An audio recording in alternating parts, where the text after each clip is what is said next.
Mateo 5, desde el versículo 13 dice lo siguiente: ustedes son la sal de la tierra, pero ¿para qué sirve la sal si ha perdido su sabor? ¿Pueden lograr que vuelva a ser salada? La descartarán y la pisotearán como algo que no tiene ningún valor. Ustedes son la luz del mundo, como una ciudad en lo alto de una colina que no puede esconderse. Nadie enciende una lámpara y luego la pone debajo de una canasta. En cambio, la coloca en un lugar alto donde ilumina a todos los que están en la casa. De la misma manera, dejen que sus buenas acciones brillen a la vista de todos, para que todos alaben a su Padre celestial. Lleva como título el sermón de esta noche: notorio, notorio. Hace unos días, me regalaron como un picante, así que yo soy ustedes saben que la chipa y el picante y el limón, o sea, son todo para mí, ¿no? Después de mi familia, después de Dios, ¿no? Pero así que aproveché a ponerle al plato, a todo le pongo, a todo, hasta la chipa le pongo picante. Ya casi que voy a ver si puedo hacer negocio con la chiperita para que la vendan. Y la cuestión es que, nada, me serví y lo que estábamos comiendo y pasé solamente mi tenedor por la cuchara que servía. La cuestión es que mi mamá levanta la mesa y no tiene mejor idea que llevarse esa cuchara a la boca. Y me dijo: vos estás comiendo mucho picante. Me dijo: ¿cómo hago para sacarme esto? ¿Qué cosa? Le digo: me está picando la boca. Me dice: pero ¿qué hiciste? No, solo le pasé el tenedor, le digo, ¿no? Así que bueno, no, tomá leche, le digo, que eso hace que se vaya el picor y demás. Era notorio que le había puesto, a pesar de que ella no me vio quizás poniéndole a la cuchara. Era notorio que esa cuchara tenía picante, lo probó automáticamente y eso empezó a afectar su vida, empezó a afectar su condición, empezó a afectar su boca y quería de alguna forma sacarse ese ardor de la boca. Y de la misma manera que eso fue notorio cuando Jesús habla de esta palabra, está hablando de eso. Tiene que ser notorio que nosotros somos sus hijos, que nosotros somos sus discípulos, que nosotros tenemos estas condiciones de estos elementos que tienen la capacidad de transformar el lugar donde son colocados, la capacidad de transformar el lugar donde se los pone. Y de esa identidad hoy quiero seguir hablando, quiero volver a hablar sobre la sal y sobre la luz. Es algo que no puede consumirse a sí mismo, es algo que está hecho para afectar claramente su entorno. Y lo primero que quiero hablar en esta noche es que somos llamados a mezclarnos con la realidad. Y esto es lo que dice el versículo 13. Ustedes son la sal de la tierra, ¿no? Y esto lo entendemos fácil. Uno dice: bueno, qué bueno es poder tener sal. No hay peor cosa que la comida cuando te enfermas, que sin sal y demás. Horrible esas cosas, ¿no? Pero qué bueno es poder comer algo bien sazonado, condimentado, algo que destaque los sabores. Ahora, para que la sal cumpla su función, necesita mezclarse con el entorno, mezclarse con la realidad, con esa carne que tiene que preservar, con esos sabores que tiene que realzar. Y Dios no nos llamó a vivir aislados, Dios no nos llamó a que nosotros estemos encerrados, porque acá es súper fácil ser cristiano, ¿no? Acá venimos, cantamos, levantamos la mano, ¿no? Acá somos todos los mejores cristianos, pero Dios no nos llamó a vivir aislados, a aplaudirnos entre nosotros, ¿sí? A vivir en esta burbuja estéril, ¿no? Esterilizada, digo, de cualquier cosa. No, nos llamó a afectar, a mezclarnos con la tierra, ¿no? Hacer lo que le dé sabor. Y no estoy hablando de adquirir las propiedades de ellos, sino que nosotros poder marcar la diferencia. Y hablábamos de tu puesto de trabajo, del sistema educativo, del barrio, de las realidades difíciles de la sociedad.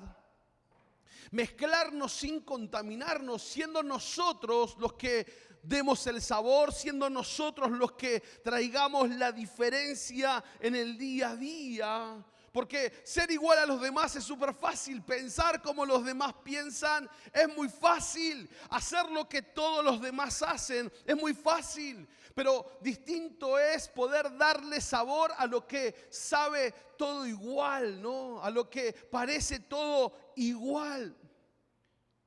Cuando Jesús ora por sus discípulos, esa oración hermosa en Juan capítulo 17, Él dice lo siguiente en el versículo 15: no ruego que los quites del mundo, sino que los guardes del mal. Pero dice algo en el 16: no son del mundo, como tampoco yo soy del mundo. Santifícalos en tu verdad, tu palabra es verdad. O sea, Jesús no dijo: Señor, manda a tus ángeles a que los guarden, a que ningún pensamiento venga, a que puedan vivir, ¿no?, en esa esfera de santidad sin ensuciar. No, dijo: Señor, no te pido que los saques del mundo. No te pido que los saques de este lugar, porque tienen que dar sabor a este lugar. Pero sí que los guardes del mal. Sí que guardes su mente, sí que guardes su corazón. Este tiempo estamos estudiando Proverbios los miércoles, y el punto en Proverbios es: ¿de dónde adquirís vos tu consejo? ¿Dónde buscás vos qué es lo que determina cuál va a ser tu siguiente paso? ¿De quién es el consejo? ¿De dónde viene? ¿No? ¿A qué le prestamos atención cuando hablamos? Y Jesús dice: Señor, guardalos del mal. Guardalos de lo que le quiera hacer perder su sabor. Guardalos de aquello que quiera que no salgan de su envase, de su frasco. Guardalos de todo aquello que quiera hacerles creer que en realidad si lo viven para ellos, su fe, si viven para ellos, su cristianismo está más que bien. Guardalos de creer que no es necesario marcar la diferencia en lo laboral, no sea cosa que nos hagan a un lado. Guardalos de no ser tan distintos. No está diciendo eso. Pero sí guardalos del mal. Guardalos del mal. El enemigo sabe la capacidad que Dios puso en nosotros. Jesús nos envía a estar en el mundo, no a ser del mundo. Estamos en este lugar, no somos de este lugar. Y lo he explicado un montón de veces, este ejemplo tan particular, ¿no?, de los que les gusta la pesca. Y de pronto el pez en agua salada lo sacás, y si lo querés cocinar tenés que echarle sal. O sea, en un entorno que podría afectarlo, no deja que eso lo afecte. Y nosotros podemos estar rodeados de gente que insulta, que tiene doble vida, que hace las cosas a su manera, pero no dejarme afectar por eso. No puedo ser vencido por lo malo. Al contrario, dice la Biblia, yo tengo que vencer con el bien el mal. Ahora, ¿dónde pasamos la mayor parte de nuestro tiempo? ¿Dentro del salero? ¿Sí? Esta comodidad religiosa, ¿no?, que nos permite tener este estatus de cristianos, ¿no?, de venir acá el domingo, de participar. ¿O estamos verdaderamente condimentando nuestro alrededor? Y es una realidad, alguien les tiene que predicar. Cuando Pablo le escribía a los romanos en el capítulo 10, versículo 13, este pasaje famosísimo, dice: pues todo el que invoque el nombre del Señor será salvo. Pero ¿cómo pueden ellos invocarlos para que los salve si no creen en Él? ¿Y cómo pueden creer en Él si nunca han oído de Él? ¿Y cómo pueden oír de Él a menos que alguien se lo diga? Se lo diga.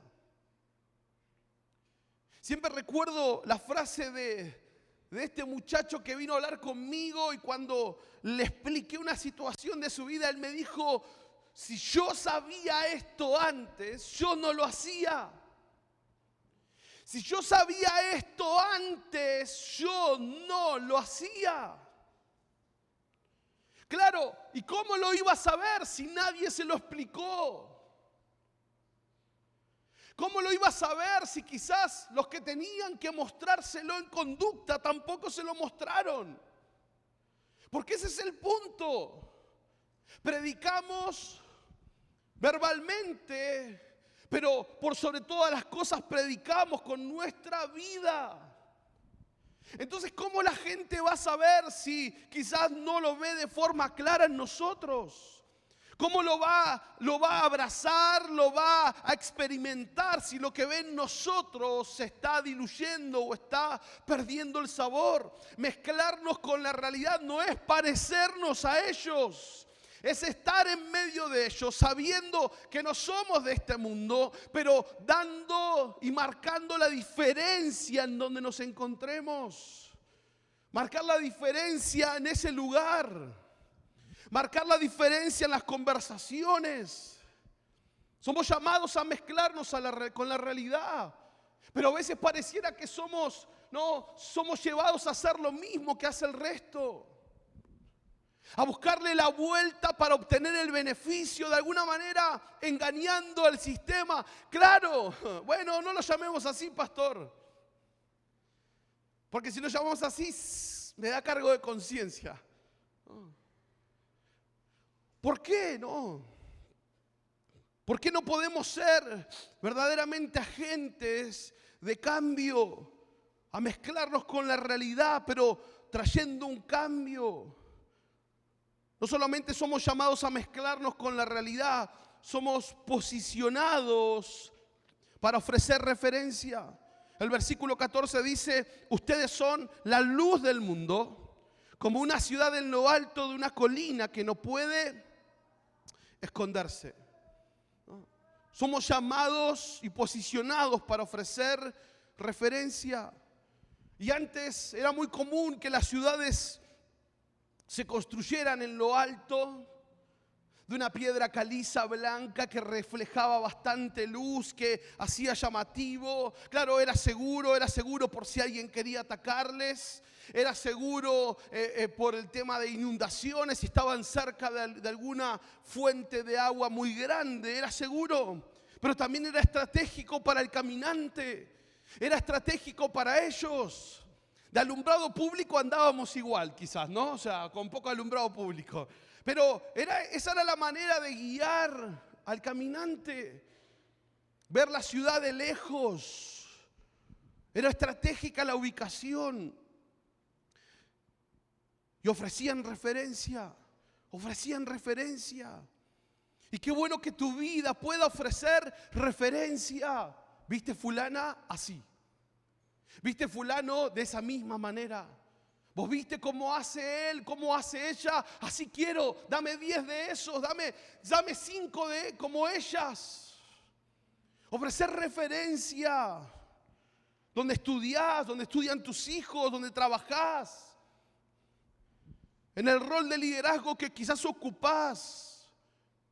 No es una cuestión solamente de un accidente geográfico, no, de un desnivel del terreno o una casualidad del destino. Es ahí que estás a propósito. Dios te puso ahí a propósito, deliberadamente, en esa colina para que tu vida sea referencia. No, lo que pasa es que no me ven. Eso es lo que vos pensás. No, lo que pasa es que no se dan cuenta. Eso es lo que vos y yo podemos pensar. Ahora, el problema para el perdido no es cuánta distancia le falta para llegar, es que perdió la referencia. Digo, ¿cómo podemos luchar contra un sistema que convence a nuestros hijos de 1000 cosas erróneas si no hay referencia? Les convence de que el amor ya no es más de a dos. Les convence de que de acuerdo a cómo te sientas es válido, que de acuerdo a cómo te percibas está más que bien. No hay referencia. Se perdió el trato, se perdió la moral, se perdió la ética. Todo el tiempo se está batallando y nuestros hijos consumen eso. Estos días salió una nota que decía que YouTube se reproduce por día 200 millones de horas. ¿no? 200 millones de horas, algo así como unos 23.000 años por día. Si pará, pastor, si el día tiene 24, ¿no? Claro, la cantidad mundial que se reproduce en un día multiplicado por cada usuario da más de 200 millones de horas en un solo día. Gente que puede pasar horas scrolleando su pantalla, consumiendo pequeños mensajes, pequeñas cosas, y esas pequeñas cosas y esas pequeñas zorras terminan a echar perdiendo todo el huerto. Sembrados constantemente, todo te predica. Yo te puedo predicar 40 minutos, 50 minutos un domingo, pero todo el tiempo te están predicando, tu celular te predica, tus conversaciones te predican, lo que consumiste predica, te habla, te enseña. Por eso la Biblia dice algo: instruí al niño en su camino y cuando fuere viejo no se va a apartar.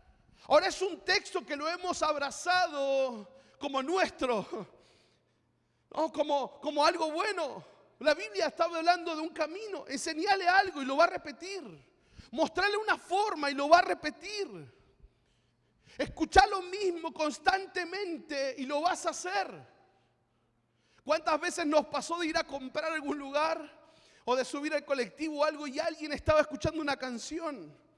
Y de pronto salimos y a las cuadras o al metro estábamos tarareando la canción. Vos decís, ¿por qué estoy cantando esto? ¿No? Es que la escuchamos. Y escuchamos una y otra vez. Y ya lo he hablado esto. ¿Y qué hace el algoritmo, por ejemplo, no? ¿Qué es el algoritmo, pastor? Bueno, es difícil de explicar. Pero imagínate, te lo voy a simplificar así. Para los más viejitos. Es el DJ de la fiesta, ¿no? Que ponía los discos. Entonces de pronto escuchó que con Palito Ortega la gente se prendió. Así que agarra más discos de esa época y empieza a pasarlos. O sea, vio que de pronto puso, no, qué sé yo, Gloria Carrá. Acá me miran diciendo, ¿qué? ¿Qué pastor? Es como Bizarrap. Entonces, por ahí alguno dice, puso el trío de Los Panchos. Claro, algo así. Polo Negrete para los más cristianos. Eso hace el algoritmo. Entonces, vos querés escuchar, tenés cierta vinculación o cierta inclinación a un partido político, no hay problema. Te muestro todo lo de ese partido. ¿Te gusta cierto tipo de música? No hay problema, tengo mucho para mostrarte. ¿Querés pensar eso sobre tu vida? No hay problema, tengo mucho para mostrarte. Y dejamos que nos prediquen. Por eso la Biblia dice que en los últimos tiempos se amontonarán maestros conforme a sus propias concupiscencias. Hoy lo podés hacer. Hoy podés elegir qué querés escuchar, de quién lo que querés escuchar. No tenés que estar como un condenado con los dos dedos en el grabador para grabar la radio, ¿no? Y el desgraciado de la radio que te decía, y estamos en... Dejá de hablar. Y vos querías grabar. Ya suena, pará, ¿viste? Todo nos predica. Ahora el perdido perdió la referencia. ¿Ok? Estoy mal, ¿a quién miro? ¿Cómo lo tengo que hacer? Ese es el problema. Porque si mira y todos lo hacen igual, por eso el Señor te puso en ese lugar. Y puede pasar muy rápido. En el libro de los Jueces se cuenta la historia particular y muere Josué, este hombre de Dios, este pueblo que había conquistado la tierra, muere él. Y miren la tristeza de este relato en Jueces 2, capítulo 10. Después de que murieron todos los de esa generación, creció otra que no conocía al Señor, ni recordaba las cosas poderosas que él había hecho por Israel. Los israelitas hicieron lo malo, lógico, si no lo conocían. a los ojos del Señor y sirvieron a las imágenes de Baal.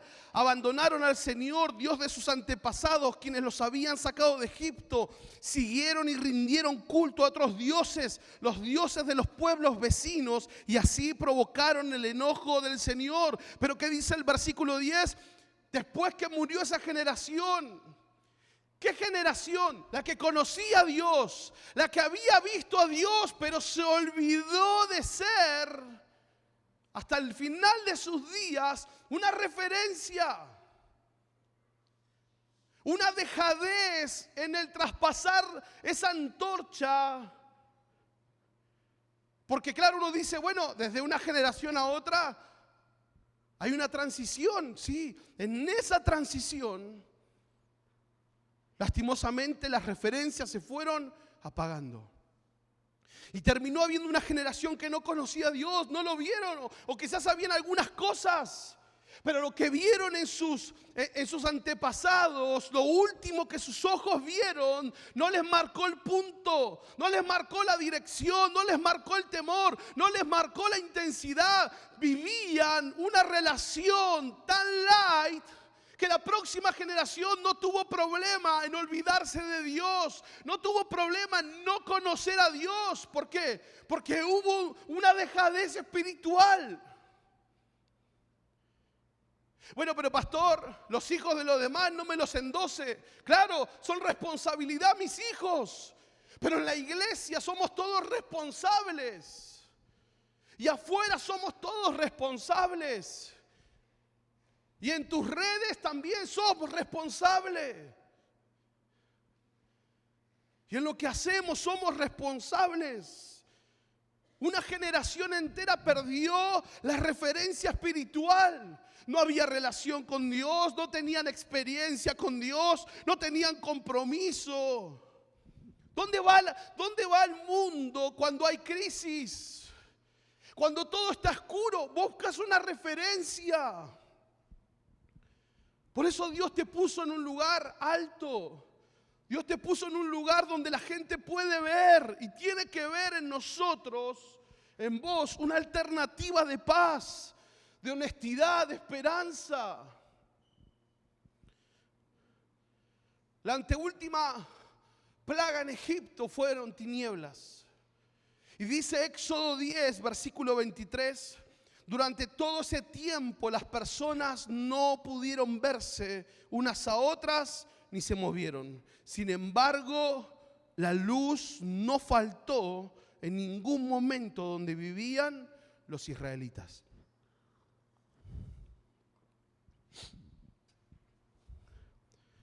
No se puede perder.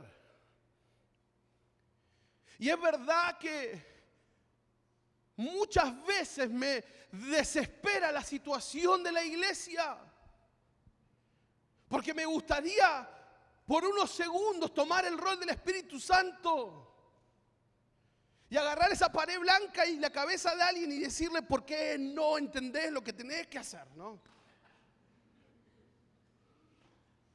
Y después te voy a tener que llamar al albañil para arreglarlo por la cabeza dura. Pero no puedo.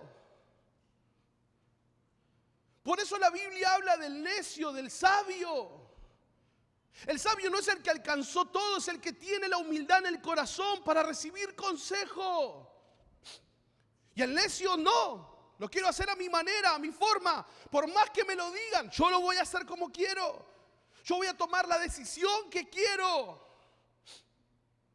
Lo voy a hacer a mi manera, no me importan las consecuencias, es mi vida. Claro que es tu vida.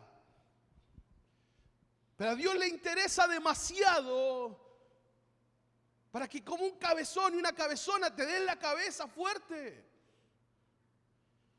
Podemos aprender de dos maneras. O te das contra la pared o lo viste antes. Y ese es el punto.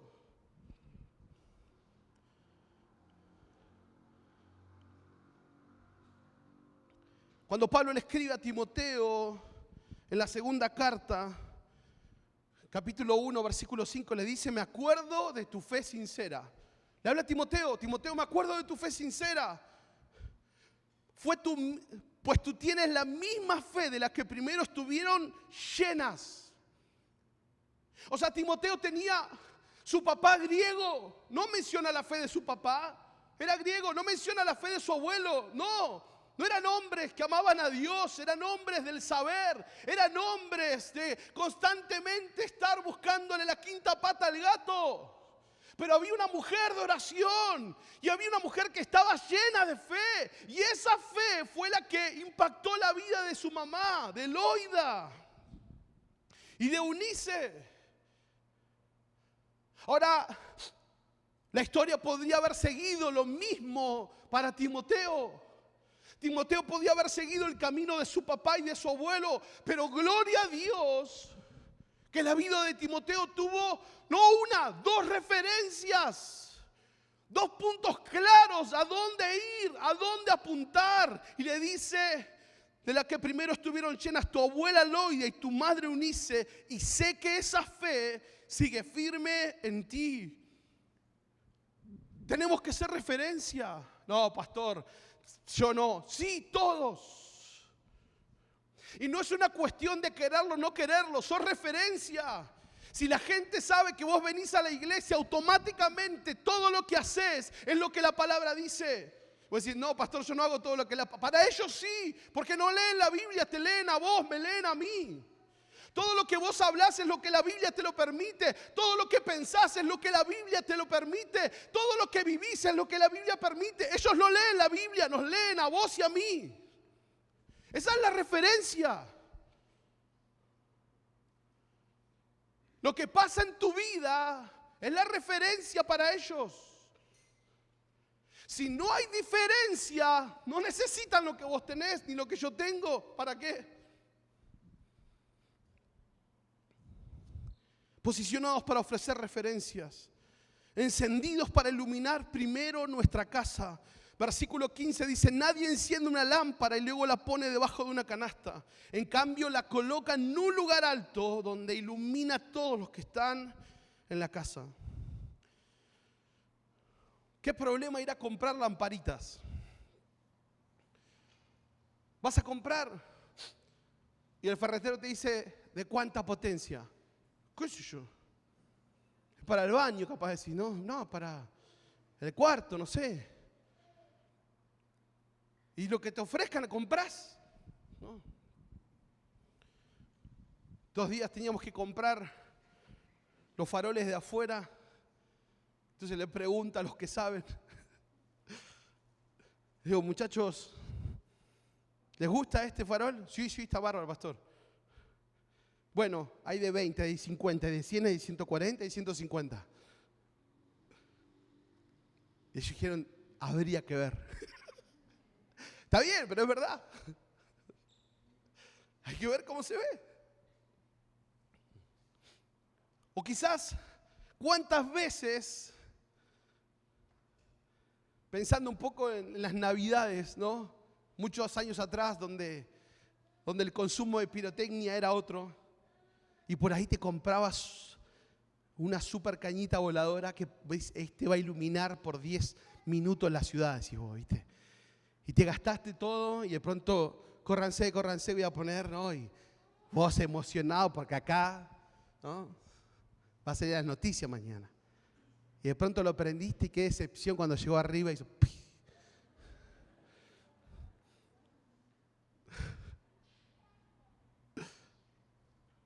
Gracias a Dios que ya lo prohíben, porque si no seguiríamos gastando esa plata en pavada, ¿no? Pero volviendo al asunto de las luces. Claro, somos luz y automáticamente bien nosotros ponemos, bueno, ahí puse esa lámpara antigua, ¿no? Esa vasija de barro. Esa era una lámpara de aquellos tiempos, quizás un poquito más nueva, pero era más o menos el aceite, una lámpara de barro sencilla que se prendía la punta. Acá que somos asiduos a las noches románticas que nos permite vivir la CEL, ¿no? Y ponemos velas en nuestra casa. Por más que tengas velas, tiene una limitación. Podés ver que hay una vela, pero el beneficio lo obtenés, ¿no? Mientras más te acercás. O sea, lógico, la luz tenía un alcance limitado. puede verse de lejos, es una referencia, claro que sí. Pero el mayor beneficio de esa luz, ¿quién lo obtiene? Los que están cerca. Yo puedo estar en la otra punta de mi casa a ver que se prendió la vela, pero no llegar a ver el impacto en eso. Pero si yo me voy acercando, esa luz me va a dar más claridad y más claridad.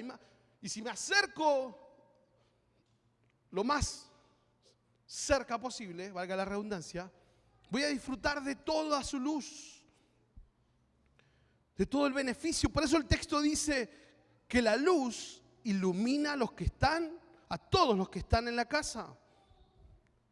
A todos los que están en la casa. Por eso la vida de Eunice y la vida de Loida iluminaron ¿a quién? A los de su casa. Por eso Timoteo podía tener esa fe. Y el mismo Pablo, en la primera carta a Timoteo, en el capítulo 5, versículo 8, NBI, dice: el que no provee para los suyos, y sobre todo para los de su propia casa, ha negado la fe y es peor que un incrédulo. El que no provee a los suyos, a los de su propia casa. Ahora, claro que está hablando de una cuestión económica, pero puede ser visto de cualquier área. La seguridad emocional, la seguridad, la espiritualidad. Todo eso, el que no provee para los suyos. ¿Por qué dejas que le enseñen otros? ¿Por qué dejas que le enseñen las redes? Ahora, claro, ser auténticos es vital, ¿no? En casa yo no puedo fingir. Yo puedo fingir acá, pero en casa no puedo fingir porque ahí nos conocen sin filtro. Ahí conocen nuestra paciencia. Ahí conocen cuántas palabras amables tenemos antes del grito. Ahí conocen verdaderamente nuestras miradas, el silencio, si es bueno, si es malo. Ahí nos conocen. O sea, no podemos aparentar. Y el alcance de la luz se termina probando de esa forma. Primero en los tuyos. Porque sos vos el que tiene que... No puede ser que tu esposa te tenga que decir para venir a la iglesia, viejo. No puede ser. No puede ser que seamos los varones, los hombres, los que ponemos la excusa para no venir. Lastimosamente, en todas las épocas de la iglesia, es más, hoy podríamos hacer una cuenta rápida, siempre son más las mujeres. Las que están, las mujeres. Reunión de oración, mujeres. ¿No? Siempre son ellas las que están en todos lados. Gloria a Dios por los que vienen. Pero nosotros tenemos que dar el primer paso. Somos nosotros los que tenemos que dar el ejemplo, los varones. Pero a la vez también nosotros, mujeres, hijos. Ser ejemplo, que primero esa luz alcance a los propios. Que se deje ver en nuestras casas. Encendidos para iluminar primero nuestra casa. Y termino. Enviados a reflejar su gloria.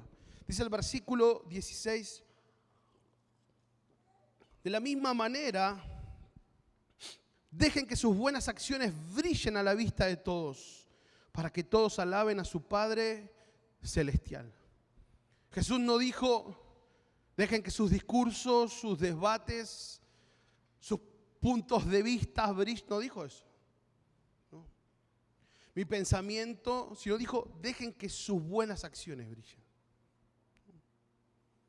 O sea, el mundo no se convence por lo que discutimos, sino por lo que hacemos. ¿No? ¿Qué dice la Biblia? El mundo va a conocer que son mis discípulos cuando vean cómo se aman, cuando vean lo que hacen entre ustedes. No, nos matamos entre nosotros, nos odiamos entre nosotros, ¿no? Una catarata de estados filosos, sangrientos, ¿no? Dejen que sus buenas acciones brillen. Ahora, no es una cuestión de que, como los nenes chiquitos, miren lo que voy a hacer, miren lo que voy a hacer, miren, ahí voy a hacerlo, ¿no? No es esa cuestión. Pero es que cuando nuestro corazón verdaderamente quiere hacer lo que agrada a Dios, en un mundo que está tan oscuro, en un mundo que tiene constantemente un doble pensamiento, una acción sincera automáticamente brilla, destaca. Una acción sincera automáticamente se eleva por el resto. Y el mundo empieza a ver que en nosotros hay algo distinto. En tus acciones cotidianas, la honestidad al hacer negocios, la compasión con el necesitado, la forma en que reaccionamos ante una injusticia, la excelencia en nuestros trabajos, son argumentos tangibles, se puede ver. Se puede ver lo bueno, lo mediocre, lo excelente. Y eso termina validando el mensaje que predicamos. Eso termina validando la fe que tenemos. Ese es el tamaño de nuestra fe. Ese es el alcance de la palabra en nosotros. Es el cambio. Ahora, esas acciones terminan siendo el puente, la forma en que se conecta el corazón del incrédulo con el carácter del Padre. Sos el Evangelio y somos el Evangelio que ellos leen, claro que sí. ¿Cómo van a conocer a Dios? En todo lo que vos y yo hagamos, en todo lo que demostremos, en todo lo que pensemos. Ellos van a conocer el carácter. Te van a tomar de referencia, para bien o para mal. Te van a tomar de referencia en medio de su problema, en medio de su crisis. Ahora, que dice que tus obras terminen dando gloria a mí, no. Terminan otra vez llevando la mirada a Cristo. Es gracia. Es gracia sobre gracia. Pastor, pasa que vos sos pastor. No tiene nada que ver. Tengo las mismas situaciones que vos, las mismas tentaciones, las mismas crisis. Solo tengo una responsabilidad delante de Dios. No me exime. No es que tengo algunas cosas que ya las tengo de taquito. No, es gracia de Dios. No es que fui bueno. No es que me lo gané por bueno. No es que tengo la familia que tengo porque soy bueno. Es gracia de Dios. Todo es gracia de Dios.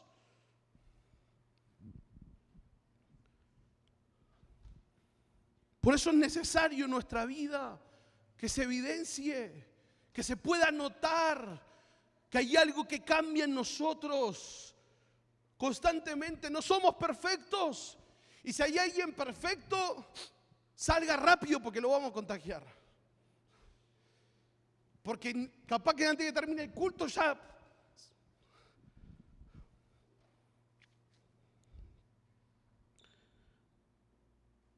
Ese es el éxito de nuestra misión.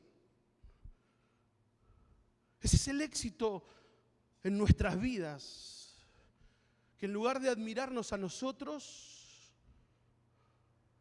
que en lugar de vernos a nosotros, puedan ver la luz, la fuente de luz. ¿Por qué sos así? ¿Por qué pensás así? ¿Por qué hablas así? ¿Por qué no haces lo que los demás hacen? Porque Cristo vive en mí. Ese es el punto, ¿no? Y esa es la gran diferencia.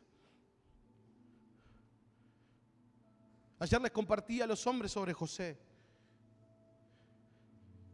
Y uno diría, qué equivocada puede estar la Biblia cuando dice que luego de sacarlo de su casa y de su hogar, dice que José tenía éxito. No, dice, no, pero lo acaban de echar de su casa, mintieron, lo vendieron, no hay éxito en eso. Claro, el punto es que tenía éxito porque Dios estaba con él. Y cuando llega el momento crítico donde la esposa de Potifar lo seduce y quiere seducirlo, José dice, resumiendo todo, ¿cómo le voy a fallar a Dios? ¿Cómo le voy a fallar a Dios? ¿Cómo le voy a fallar al que me creó? Al que me puso en esta tierra con un propósito. Isaías 43:7 dice, traigan a todo el que me reconoce como su Dios, porque yo los he creado para mi gloria. Fui yo quien lo formé. Ese es el propósito, que tu vida y mi vida le dé gloria a Dios. No solo una expresión de labios, que tu vida y mi vida le den gloria a Dios. Dice, yo los he creado para mi gloria.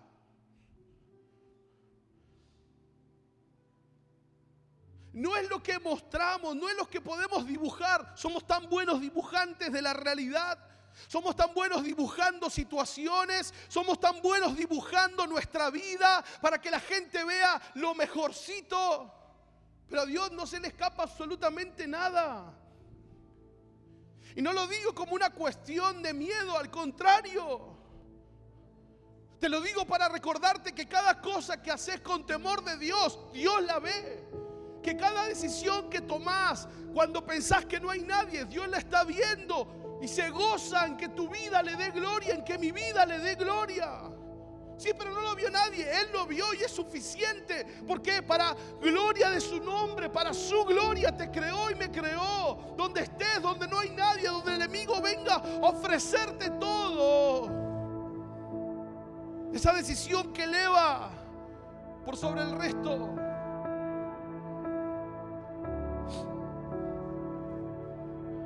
Si la gente de nuestro entorno, si nuestra familia, los que nos conocen, tuvieran que juzgar el amor de Dios basándose en nuestras acciones de esta última semana, de este último mes, ¿qué conclusión sacarían de Dios? Si la gente que te conoce y me conoce tienen que evaluar y juzgar el amor de Dios en función de nuestras acciones, ¿qué conclusión estarían sacando? ¿Qué estarían hablando de Dios? ¿Cuál sería la imagen de Dios que tendrían? ¿Cuál es la imagen que hoy tienen tus compañeros de trabajo de Dios cuando te ven? ¿Cuál es la imagen que tiene tu familia de Dios cuando te ve? ¿Cuál es la imagen que los que te conocen tienen de Dios cuando te ven a vos, cuando me ven a mí? Porque fuimos enviados a reflejar su gloria. Tiene que ser notorio. No tiene que ser notorio lo cabezones que somos. Porque eso está lleno del mundo. Porque los errores se ven rápido. Tiene que ser notorio que hay algo que transforma todos los días nuestro corazón. Que hay algo que constantemente está muriendo en nosotros para que Él crezca. Tiene que ser notorio que no nos regimos con los parámetros del mundo. Tiene que ser notorio que el Señor vive en nosotros. Puestos de pie. Señor, te damos gracias. Gracias, Señor. Gracias por tu palabra que vuelve a insistir sobre nosotros. Gracias por tu palabra que vuelve a evidenciar nuestro corazón, lo más profundo de nuestro ser. Señor, a volver a entender que no somos actores, Señor, no somos observadores de una situación, sino que verdaderamente el cambio que se produce en nosotros, Señor, tiene como fin impactar las vidas, tiene como fin traer gloria a tu nombre, tiene como fin, Señor, que el mundo te conozca. Señor, somos el evangelio que los demás ven. Señor, somos tu carácter en lo que hacemos. Somos, Señor, la forma en la que el mundo te escucha hablar, en la que el mundo te ve obrar. Señor, ¿cuál es la imagen que estamos dando de vos? Señor, ¿cuál es la imagen que entregamos a diario en nuestro hogar, en nuestro trabajo, a nuestro esposo, nuestra esposa, a nuestros hijos, Señor, a nuestro jefe, a nuestros empleados? ¿Cuál es la imagen, Señor, que damos de vos? ¿Cuál es la figura, Señor, que se ve cuando nos ven a nosotros, Señor? Y hay tanto que tenés que seguir tratando, Señor, y hay tanto que cambiar en nosotros. Señor, cuánto necesitamos, Señor, seguir menguando. Señor, cuánto nos cuesta menguar, cuánto nos cuesta ceder nuestra voluntad para que se haga la tuya. Sí, Señor, lo sabemos de memoria, sabemos que lo tenemos que hacer, hasta podemos llegar a decirlo, pero qué distinto es vivirlo, Señor. Qué distinto es aprender a morir en cada situación del día a día, Señor, en medio de la crisis, en medio del problema, Señor. Y qué ejemplo tan glorioso tenemos en vos, que como cordero no abriste tu boca, fuiste llevado al matadero, Señor, y lo hacías por amor. Cuánto de eso nos falta, Señor, cuánta vida tuya nos falta en nosotros, Señor. Por eso te pedimos, como tu palabra nos hablaba, que pueda ser notoria tu presencia en nuestras vidas, notoria tu presencia en nuestra forma de hablar, en nuestra forma de pensar, en nuestra forma de liderar, Señor, en nuestra forma, Señor, de vivir diariamente. Que pueda ser evidente que nuestra vida está en el mundo, pero no es del mundo. Que nuestra, Señor, nuestra historia transita en la tierra, pero claramente está anclada en la eternidad contigo, Señor. Verdaderamente un cambio profundo sobre nuestras vidas, una manera de pensar no como la del mundo, sino como la tuya. Tu mente en nosotros, Señor, tu palabra en nosotros, trayendo cambio, Señor. Señor, trayendo el cambio sobre nuestras vidas. Señor, despertanos a la realidad. Despertanos, Señor. Abrí nuestros ojos, Señor, para que podamos dimensionar el impacto de nuestras decisiones, para que podamos dimensionar el impacto en nuestras generaciones, el impacto, Señor, en nuestra historia de hoy, en la venidera. Abrí nuestros ojos, Señor, para que dejemos de ver escuetamente y podamos ver, Señor, más allá de lo que hoy quizás las situaciones nos están haciendo ver. Señor, hacenos conscientes del impacto negativo o positivo que puede tener las decisiones. Hacenos conscientes, Señor, del camino que estamos forjando día a día para nuestros hijos, Señor. Hacenos conscientes, Señor, de la siembra que estamos haciendo o estamos ignorando. Que sea notoria, Señor. Que sea notorio en nuestras vidas la sabiduría del cielo, la sabiduría de lo alto, Señor. Señor, te necesitamos. Decirle al Señor, te necesito, Señor. Necesito más de vos, Señor. Necesito más de tu presencia. Necesito, Señor, que trabajes en mí, que sigas cambiando, Señor, mi vida, mi forma de ver. Señor, perdóname si todavía no he tomado las decisiones correctas. Perdóname, Señor, si todavía estoy pensando que mi punto de vista es el válido, Señor. Si no te estoy consultando, si no te estoy pidiendo dirección, si no te estoy pidiendo que me ayudes, Señor, perdóname por pensar que puedo llevar mi vida, mi familia, el ministerio a mi manera. Perdóname, Señor, perdóname por ese orgullo que puedo cargar, Señor, esa independencia de vos, Jesús. No lo quiero hacer más, Señor. Quiero que sea notoria tu presencia. Quiero que sea notoria tu palabra en mí, Señor. Que llene, Señor, como Pablo le decía a los colosenses, que more en abundancia la palabra en nosotros. Que more en abundancia la palabra en nuestro corazón, en nuestra forma de hablar. Señor, que sea evidente que estamos caminando contigo.